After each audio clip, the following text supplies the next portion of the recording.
আফসোস এখন গবেষণা উঠে গেছে, যার কারণে হাজার বিশ্ববিদ্যালয়ের তালিকায় আমরা নেই। আমরা চাই এই দুয়ারটা খুলে দেওয়ার পথে প্রত্যেকটি ছাত্র সংসদ অগ্রণী ভূমিকা পালন করে।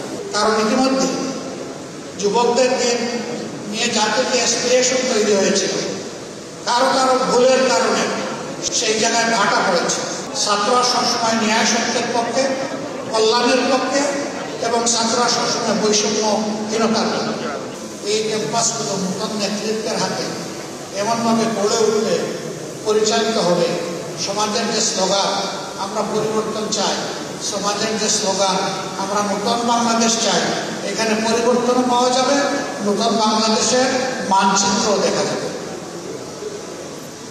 কাজে এই ছাত্র প্রতিনিধি বন্ধু এবং বোনেরা এটা মনে করার কারণ নেই যে শুধু ক্যাম্পাসের মধ্যেই দায়িত্ব সীমাবদ্ধ, বরঞ্চ গোটা জাতির স্বপ্ন সারথী। এই স্বপ্নকে ধারণা করতে হবে, আবার স্বপ্নকে বাস্তবে রূপ দিতে হবে। আমাকে লোকেরা আরো জিজ্ঞেস করে আগামীর বাংলাদেশটা কেমন হবে।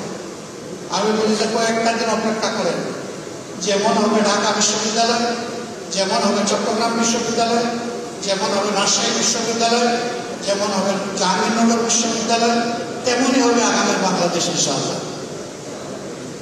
তাইলে বুঝতেই পারছেন আপনাদের উপরে দায়িত্ব কত ভারী।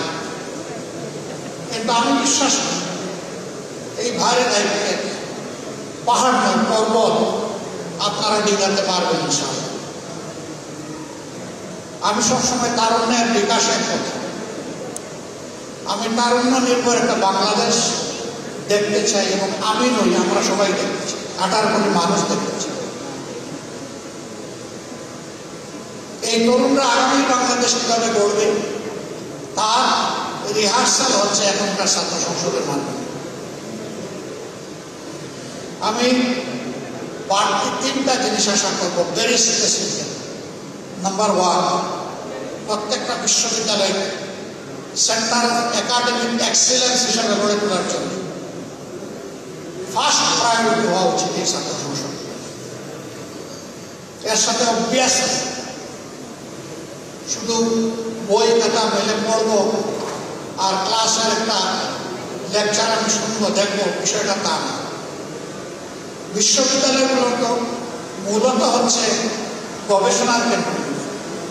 আফসোস এখন গবেষণা উঠে গেছে, যার কারণে হাজার বিশ্ববিদ্যালয়ের তালিকায় আমরা নেই।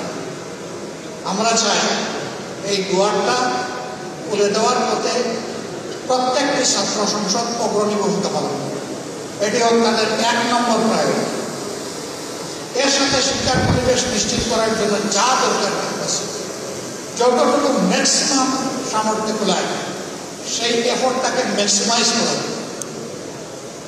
নাম্বার 2, অতীতের কলুষিত ছাত্র রাজনীতিতে আমরা শুনতাম, আমরা দেখতাম ছাত্র সংসদে যারা নির্বাচিত হন তারা বিশ্ববিদ্যালয় এবং কলেজগুলা বিভিন্ন উন্নয়নমূলক কর্মকাণ্ডে তারা জড়ায় পড়ে, তারা অংশ বসান, অসৎ উপায়ে রুজি করে। আমরা সততার পরীক্ষায় এই ছাত্র সংসদগুলোকে শতভাগ উন্নীত দেখতে চাই। এখানে 1% কোনো ফেইলিওর এই জাতি দেখতে চাই না। কারণ ইতিমধ্যে যুবকদের নিয়ে জাতিতে অ্যাসপিরেশন তৈরি হয়েছিল, কারো কারো ভুলের কারণে সেই জায়গায় ভাটা পড়েছে।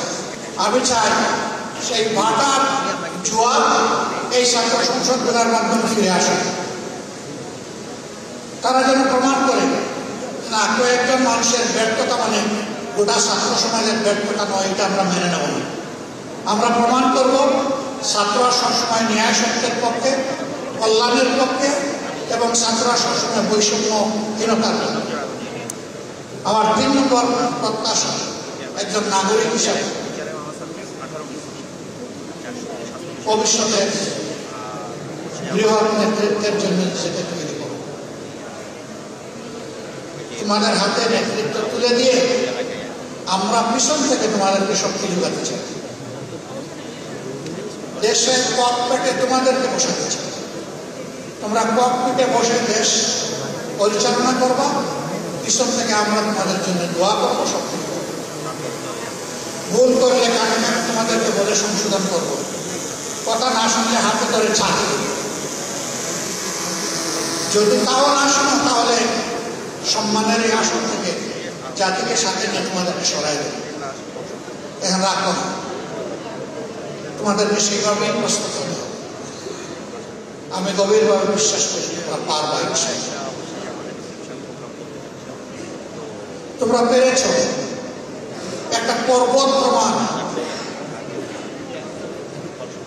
একটা হস্তিকে তোমরা এই সমাজ থেকে তাড়াতে পেরেছ। তোমাদের নেতৃত্বেই সেটা সফল হয়েছে। তোমাদের নেতৃত্বে ইনশাআল্লাহ আগামী নতুন বাংলাদেশ, বেটার বাংলাদেশ গড়ে উঠবে, এটা আমাদের প্রত্যাশা। আরো কিছু স্পেসিফিক কথা আছে, সুযোগ পেলে এই বৃহৎ পরিবেশনে আরো কনসেন্ট্রেটেড এনভায়রনমেন্টে তোমাদেরকে বলার চেষ্টা করবো ইনশাআল্লাহ।